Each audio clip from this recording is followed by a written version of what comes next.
اطلاعات مربوط به بیماری کووید 19 رو به سمع و نظر شما عزیزان میرسونیم. تعداد بیماران شناسایی شده طی 24 ساعت گذشته بر اساس معیارهای تشخیص قطعی 2619 نفر گزارش شدند که از این تعداد 1382 نفر در مراکز درمانی بستری شدند. در حال حاضر تعداد موارد بستری در بخش ویژه مراکز درمانی 3798 نفر هستند که براشون آرزوی سلامتی و بهبودی داریم. ضمن ابراز همدردی با خانواده های داغ دیده، متاسفانه طی 24 ساعت گذشته 156 نفر از عزیزان هموطنمون رو در اثر ابتلا به بیماری کووید 19 از دست دادیم که با احتساب این مجموع جانباختگان تا به امروز به 23313 نفر رسیدند. مجموع موارد شناسایی شده تا به امروز 404648 نفر هستند که از این تعداد 348013 نفر به لطف الهی و تلاش شبانه روزی همکاران ما در بهداشت و درمان بهبود پیدا کردند. در ادامه روند تشریح وضعیت بیماری در استانهای کشور امروز توضیحاتی رو مختصراً در خصوص وضعیت بیماری در استان قم به اطلاع شما عزیزان میرسونیم. پس از خیز شدید بیماری در اسفند ماه سال گذشته در استان قم با همکاری مردم این استان در رعایت پروتکل‌های بهداشتی، تلاش کادر بهداشت و درمان و همکاری مسئولین ستاد استانی کرونا، از ابتدای فروردین تا اواسط خرداد ماه سال جاری شاهد یک روند نزولی در موارد ابتلا و بستری روزانه در این استان بودیم. ولی متاسفانه از اواخر خرداد ماه نمودار موارد ابتلا و بستری روزانه در این استان مجدداً روند صعودی به خود گرفته و این شیب صعودی همچنان در حال امتداد می باشد.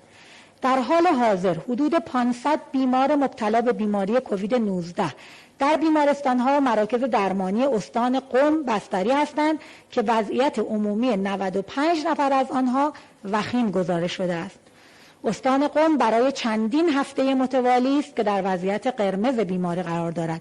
بروز موارد بستری در این استان بالاتر از متوسط کشوری است و بیم آن می‌رود که عادی انگاری شرایط و سهل انگاری در رعایت پروتکل‌های بهداشتی زمینه ای را جهت خیز مجدد بیماری در این استان فراهم سازد.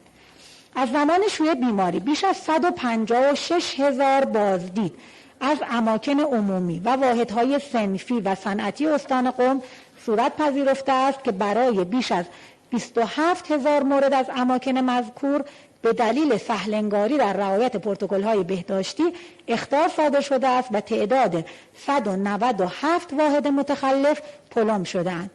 طی بررسی‌های صورت پذیرفته میزان استفاده از ماسک توسط مردم استان قم در مراکز و اماکن عمومی، ادارات، بانک‌ها و مراکز خرید صنفی 81% و در وسائط نقلیه عمومی درون شهری و برون شهری 78% می باشد. همچنین میزان استفاده از ماسک توسط کارمندان ادارات و بانک‌های استان 96% و میزان استفاده توسط متصدیان و شاغلین واحدهای صنفی 75 و واحدهای صنعتی 92% گزارش شده است.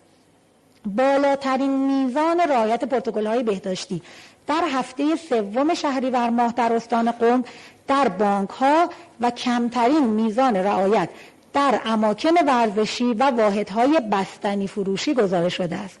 امیدواریم با رعایت بیشتر پروتکل‌های بهداشتی و استفاده جدی‌تر و همگانی‌تر از ماسک توسط مردم شریف استان قم و حمایت و مدیریت ستاد استانی کرونا شاهد کاهش موارد ابتلا و بستری روزانه و خروج این استان از وضعیت قرمز بیماری طی هفته‌های آتی باشیم و فراموش نکنیم که بروز هر گونه رفتار اجتماعی خطرآفرین و سهل انگاری در رعایت توصیه‌های بهداشتی زمینه لازم را جهت خیز مجدد بیماری در کشور فراهم خواهد آورد.